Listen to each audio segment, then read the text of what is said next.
Members, we are at order of the day one, address and reply. The question is the motion be agreed.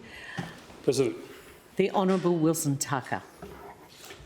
Thank you, President.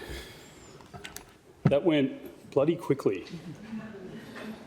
I remember advice on the first day from the Honourable, I believe it was from the Honourable Kate Dowse, who I am going to paraphrase.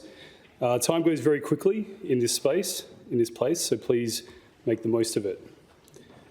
Although I do recall on several occasions, particularly late night sittings, where time indeed seemed to stand still, in some instances go backwards, particularly when the Honourable Nick Iran was expertly scrutinising legislation at length. Some other advice I received in those early days: it takes 3 years to understand what you're doing, and then you're up for re-election, and it also takes 2 terms to get anything done.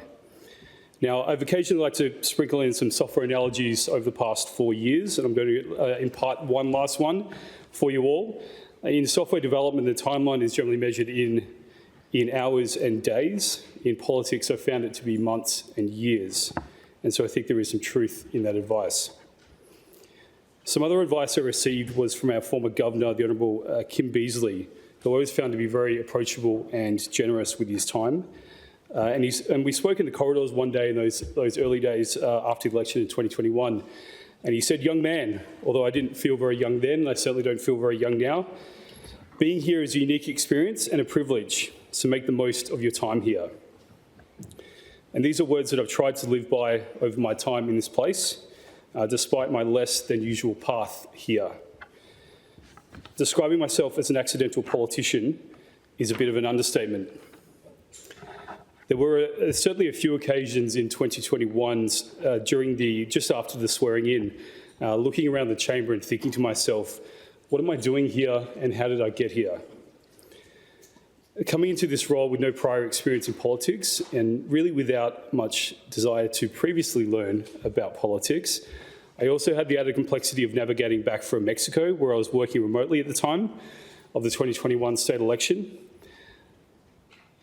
And then first having to test negative for COVID, navigate back to the US where I was living at the time, get on a flight to Australia, go through quarantine in Sydney, and get to Perth before the swearing in to take this position and restart and rebuild my life from the ashes.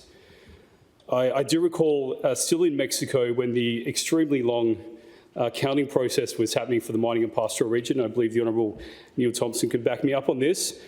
I also remember the night when Anthony Green predicted the 5th spot for the mining and pastoral region. My name appeared on the ABC prediction calculator for the Daylight Saving Party. I must admit I was quite drunk at the time, after a few tequilas, and I must admit that I did have a bit of a crisis of faith at the time about coming back and taking the position. It was something I really worked for and wanted in 2017. I spent a lot of time waving corflutes, handing out flyers.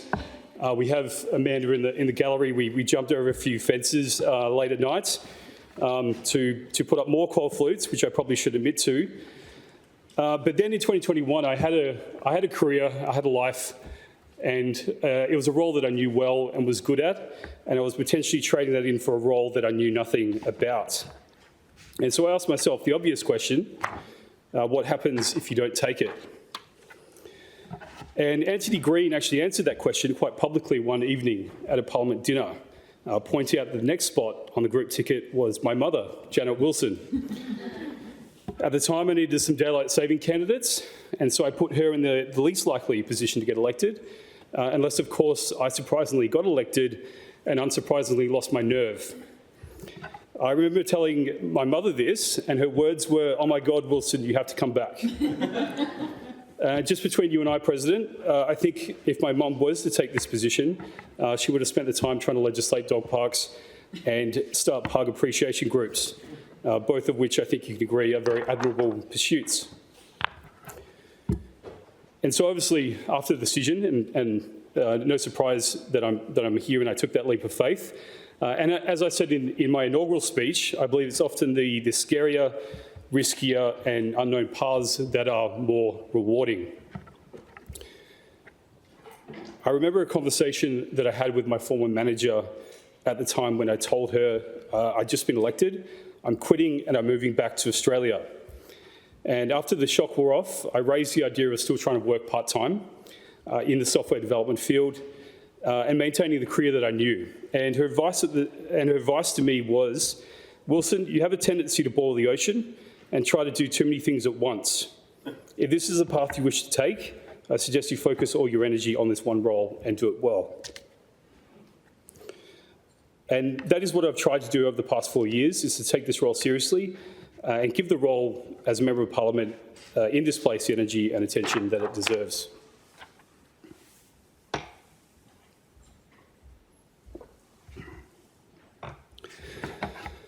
And now, staring down the barrel of, I would say, a fair degree of uncertainty of leaving this place and rejoining the actual workforce, I'm glad that I can say that I'm glad that I took the riskier path because it absolutely has been a rewarding experience and one that I certainly don't regret choosing.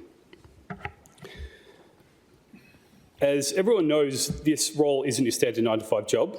It has been a privilege to be able to travel around WA over the past 4 years, despite the sometimes weird and wonderful hours, to meet people and to represent a patch of this earth in the beautiful state of Western Australia. I do consider myself lucky to have represented the mining and pastoral region, which I've heard will be defunct and cease to exist as of midnight tonight, which I maintain is very unfortunate. And I still maintain it is the best electorate, it was the best electorate out there. I think it is much easier to represent a place that is unique and as beautiful and includes locations like the Bungle Bungles, Ningaloo Reef, Karajini, the Dampier Peninsula, Matsos, of course, among many, many others. I also feel very lucky and fortunate to have met so many genuine and friendly people up north and over east in the goldfields as well, which I do consider a real privilege. A few notable experiences worth mentioning while travelling around the old electorate. Trying to catch barramundi with local Indigenous kids and a few crocs on the Fitzroy River. These kids put me to shame and gave me a fishing lesson using tiny lures and a handline. I swear I got stitched up by the guy at the Broome Fishing Shop who sold me a very expensive lure and said it's guaranteed to catch monster barra. Surviving the Gibb River Road and feeling, I would say, overly confident at the time of my four-wheel drive abilities, only to submerge a fair amount of electronics in the car at the El Questro station during a river crossing where the water was well and truly over the bonnet and threatened to stall the car with a croc sign in the distance.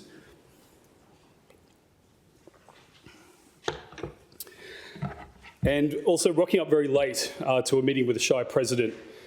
The Kimberley Shire President, just before my flight back to Perth, covered in dirt.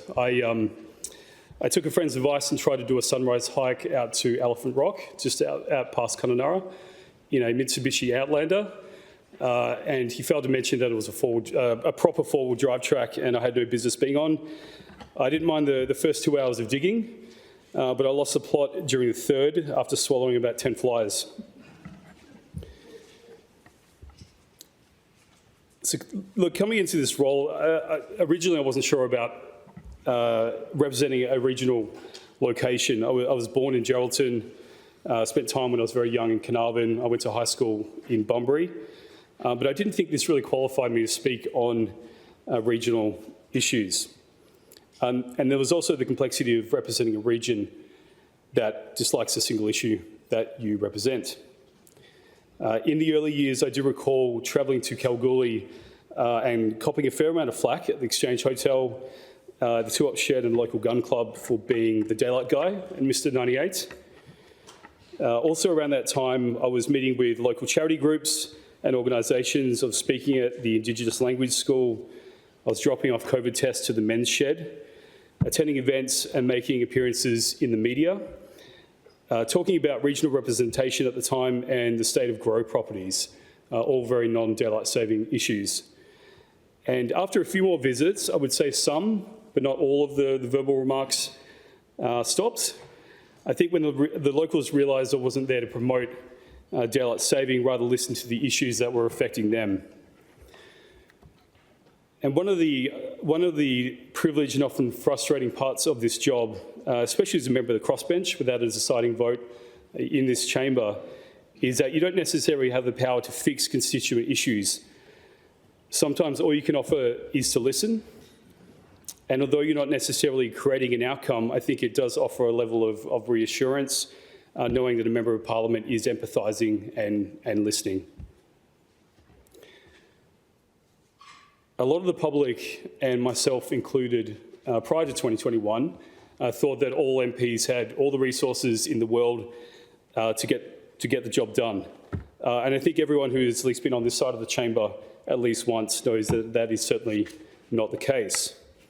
And as a single member, as a one-termer, there are limited levers in this chamber that can be pulled. One of the early lessons I learned was to follow the advice from my former manager and try not to boil the ocean. I also think the silver lining of not having having a single vote in this chamber, and that vote in no way changing the outcome of the passage of legislation in this place, is that you are less constrained to the government's agenda, and you do have the ability to choose topics that you wish to speak on and pursue. During this term, I raised debates in this place on creating a windfall profit royalty regime, 4-day working week adoption in the public sector, changing the Australia Day date, retail trading hours, 4-day working week, data privacy, tech sector investment, rental protections, and of course, daylight saving. And now finally, that I cannot be interjected from this side of the chamber, for the first time in about 4 years, I will leave you all with some parting thoughts on a few of the more notable issues that I care about. Firstly, daylight saving, which is really the reason I went down this path to begin with. And the motivation was simple then and is simple now. I felt the government of the day was out of touch with what the majority of West Australians wanted when it came to daylight saving, especially what millennials and younger voters wanted. Yesterday, I actually met our former Premier, Colin Barnett AC, and I mentioned that I would be quoting him in my valedictory speech today, and he asked me what words exactly I would be quoting, and I said, "Your comments about daylight saving being dead for a generation." He laughed and said he gets enough heat from his wife for those comments. So I'm not sure if that is an admission of wrongdoing, but read into that, members, what you will. And to quote Colin Barnett back in 2009, for this generation, there will be no daylight savings. So short and sharp. And back then, the comments annoyed me and really started me down this path of coming to this place.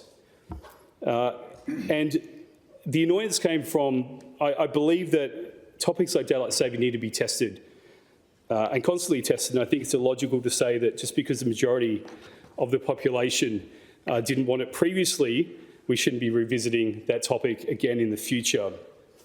And it has been over 16 years since the past referendum. And since then, over 800,000 new voters have emerged and haven't had their say on the topic of daylight saving.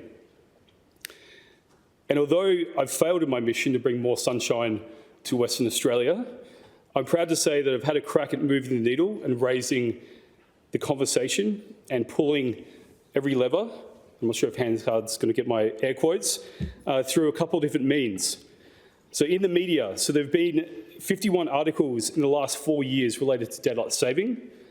I like to think that I'm responsible for the majority of those, including a Western Australian front page appearance. There was also a post and a comment by the Bell Tower Times, which I believe most members will be familiar with the editorial, which said, "I almost think the media begged Tucker to introduce the bill."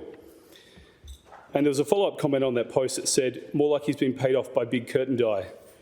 And then the Bell Tower Times responded, "and big sunscreen."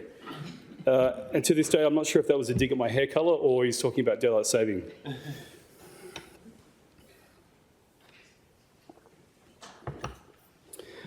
I also drafted a bill, the Daylight Saving Bill 2023, which wasn't as wonderfully named as the US Daylight Protection Act, but I think you all agree is an important bill nonetheless. Now, my original position on daylight saving was to legislate it, to legislate a trial period without a public vote. I think we all had referendum overload in the last few years, but I did run some polling and I put this to the West Australian people asking the question, do you want to have a say or put it in the hands of politicians? And it turns out that the public did want to have a say. And so that is reflected in the final version of the bill that I read into this chamber in 2022. Now, obviously, given the numbers and the Labor members' I would say, unofficial strategy of talking crossbench bills out before they get put to a vote. This was as far as I could have taken the bill in this term. I also ran some polling which showed majority support, and separately I worked with the University of Queensland Professor Thomas Sigler to conduct a peer review report into daylight saving sentiment around Australia. The report's titled Survey of Daylight Saving Perspectives in Australia, which I believe is the first nationwide report on the topic of daylight saving. The report also showed a positive support for daylight saving, and particularly and unsurprisingly in the metro areas and with younger voters. Another topic that is near and dear to my heart is retail trading hours. Retail trading hours in the metro, or as I like to say, lack of, is another issue I feel like consecutive governments have ignored and are out of touch with the public on. Both major parties have chosen their sides, despite some historical flip-flopping to get to their position, and the issue is now a political one, which is unfortunate because it's the WA consumers, the tourists and the visitors who are the ones that I believe are being penalised as a result. And just like daylight saving, there are some antiquated arguments that are being thrown around, particularly by the unions, why Western Australia should keep the most restrictive trading hours in the country.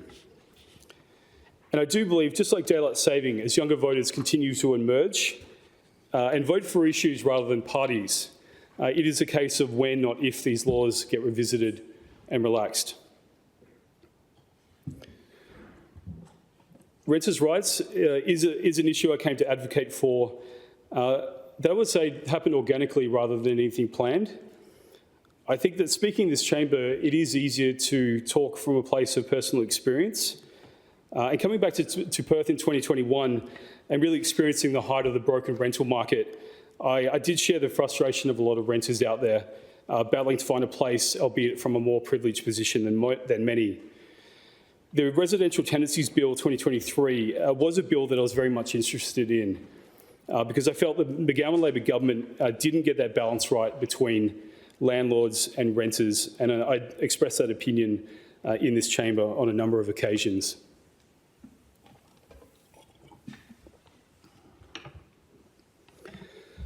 Also at the time, despite becoming a homeowner later in the bill's debate, I was renting a property and received a no grounds eviction, something the McGowan Labor government refused to rule out in the bill and provide long-term security to renters. This was all at a time when the rental market was still broken and not operating properly. It wasn't in that usual 2 to 3% availability range and very much an owner's market, which it is still today. And at that time, I was travelling up north for a few months, and despite never hiding the facts I was a homeowner, I was labelled a filthy rich hobo by the West Australian. After living out of hotels and swags, especially up north in the dry season for a few months, I think they got the filthy part right. I'm still not sure how the rich part was justified. I do remember receiving a phone call from my mother that morning when the paper was published, who said, without much pride in her voice, "You've made the front page." I also remember a conversation with my twin brother who called me after getting yelled at a cafe and asked me, "Wilson, what have you done?" For the record, President, I never substituted my brother in the chamber, despite rampant speculation and a few days where it seemed like a very, very good idea.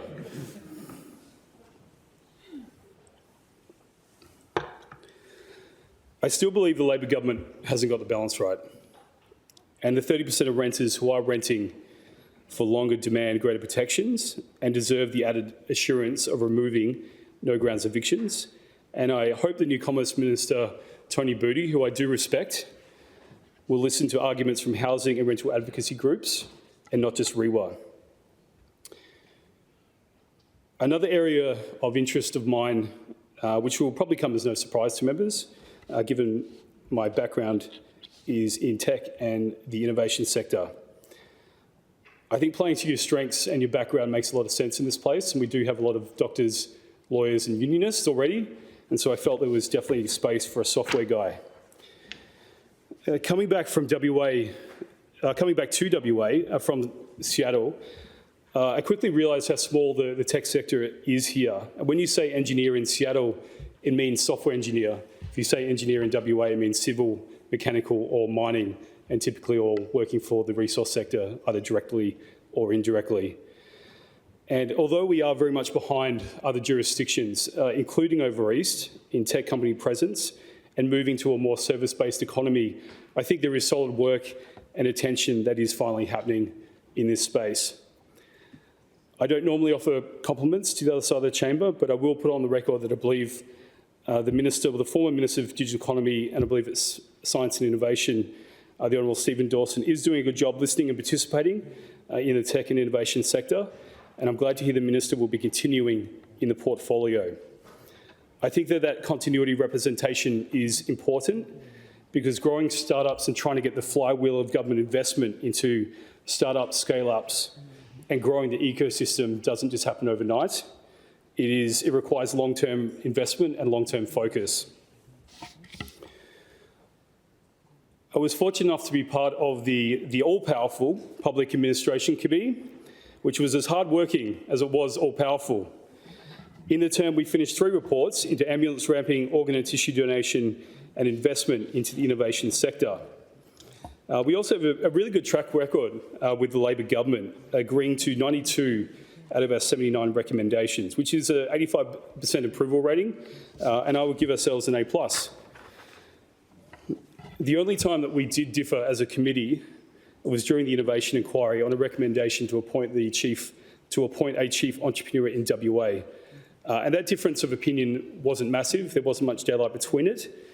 And it came down to not if the Labor government should make that appointment, but how. Given my focus on the tech space, I was glad to see that the Labor government did agree to 11 out of the 18 recommendations in the innovation report. Although in that report, in the government's response to that report, I believe there were 2 misses: the Independent Innovation Fund and the appointment of the chief entrepreneur. Both were raised strongly by the sector, and every non-public sector representative who appeared before the committee strongly agreed that we needed both. The Cook Labor government did announce 2 very similar initiatives at the same time that the report was handed down, which was described as rather interesting timing in the form of a joint public-private venture capital fund and an innovation advisory board. Now, in my opinion, both have value, but are not quite what the sector was asking for. If the public sector is controlling investment decisions, then they ultimately fall in line with the government of the day and the inherent short-termism of politics. I believe that having more independent management and oversight is important to ensure investment and strategy decisions are less political and more in response to what the private sector and the ecosystem needs. I would like to put on the record my appreciation for the other members of the Public Administration Committee. I think when members show up and put political factions aside and try to do what's right by West Aussies, I think that's when better decisions are made and better outcomes are achieved. And I'm convinced that that is what happened with the Public Administration Committee. Another area of focus of mine during the term was the Parliamentary Friends of Technology and Innovation, PFTI. I found this group to be rewarding outside, I would describe as the predictable and often slow-moving nature of this chamber. I think we did set a decibel record for the kick-off event in the courtyard, and apologies, President, if we did disturb the proceedings on that day.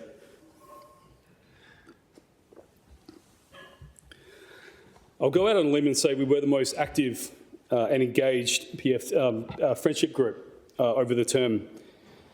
We hosted a number of events, which included an inaugural event, kick-off event in the courtyard, multiple flights to the Square Kilometre Array, and thank you to the other members of Mining and Pastoral for participating and helping put that trip together. A tech talk at Parliament about AI and giving, I think all we did really was probably give MPs ideas how to write their speeches with ChatGPT, but I think it was enlightening nonetheless. a sundowner at Forest Hall, and 2 Tech Safari bus tours to Pawsey Supercomputer, Roy Hill Ops Centre, Fugro Space Centre, the Australian Automation and Robotics Precinct, and Curtin Entrepreneurs Hub.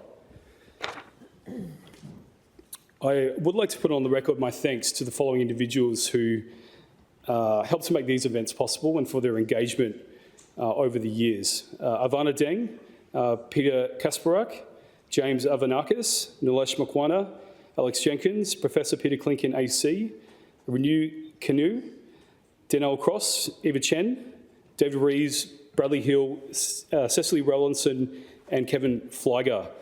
And of course, a big thank you to the other co-conveners of the PFTI group, Ms. Caitlin Collins, MLA, future Premier of Australia, Western Australia rather, I'm calling it now, Ms. Emily Hamilton, MLA, and of course, the Leader of the House. I have to thank you as well for attending 5 out of the 6 events and also speaking at a handful of them, so thank you. I'm also thankful to a new member of this place who will be, I believe has been sworn in and will be haunting the halls very soon, the Honourable Pawinda Kua, who will be relaunching the PFTI group in her own imagining, of course, giving Pawinda's advocacy in education and science. I'm glad to hear there'll be some level of continuity with the network that this group has helped to create, and I think it is in very, very good hands. The tech and innovation space in WA and Perth, as I said, is small, but it is growing. There is need for more investment focus to compete in a global marketplace for talent and companies. But there is a big number of motivated people trying to get us there, and it has been a privilege to meet so many startups, ecosystem builders and investors over the past 4 years and make some really good friends along the way. I would like to conclude by thanking a few more people. Firstly, to yourself, President, for all the lunches and interesting talks you hosted. Professor Thomas Sigler, Jason Fuse and Nick Lloyd for their over East daylight saving advocacy and support. Marion Bouchard for helping peel back the layers of bureaucracy, and there's certainly a lot of layers to be peeled.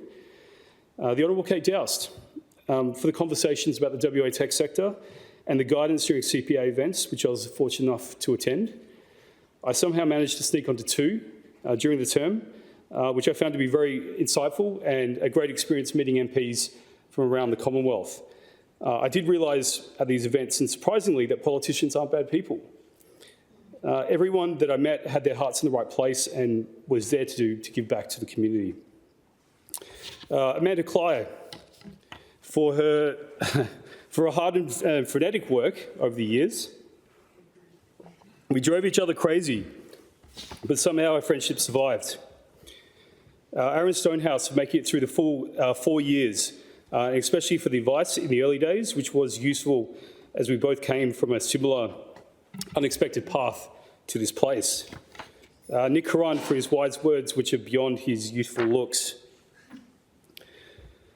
And to all the staff in Parliament and in this chamber, who I did keep busy on a number of occasions with a number of last-minute requests, I thank you.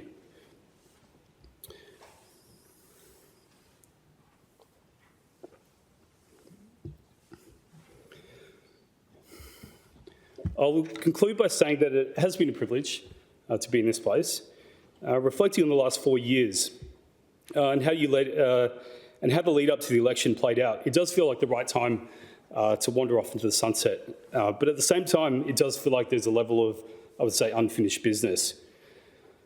This role has a way of becoming all-consuming, I would say, part of your identity and gets under your skin, I think as a lot of members can attest to. And I certainly wouldn't rule out an attempted return in the future. After I throw my laptop in the ocean and have a few more tequilas in Mexico, I think the political urge might just come back. And as members know, and incoming members will find out, time here is precious and does indeed go quickly.